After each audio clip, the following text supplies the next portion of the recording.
साँच्ची भनेको के मलाई कहिलेकाहीँ आफ्नो असाध्यै माया लाग्छ। कस्तो थिएँ, कस्ता थिए सपना, कति आशा, कति भरोसा, र यहाँसम्म आइपुग्दा कति त नसोचेका, कति त कल्पनै नगरिएका कुराहरू भोग्न पाइयो, देख्न पाइयो।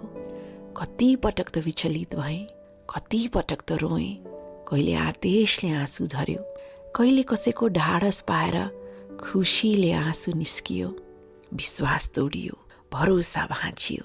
तर सोच्दै नसोचेको ठाउँबाट सहारा र साथ पनि त पाइयो। जे होस्, ए जिन्दगी सधैँ कृतज्ञ छु।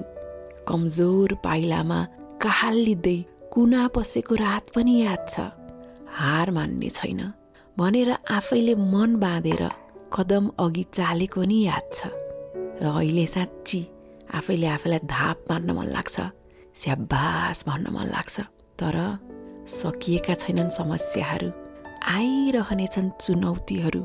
कहिलेकाहीँ मन दुख्छ है, कहिलेकाहीँ कस्तो थकाइ लाग्छ है।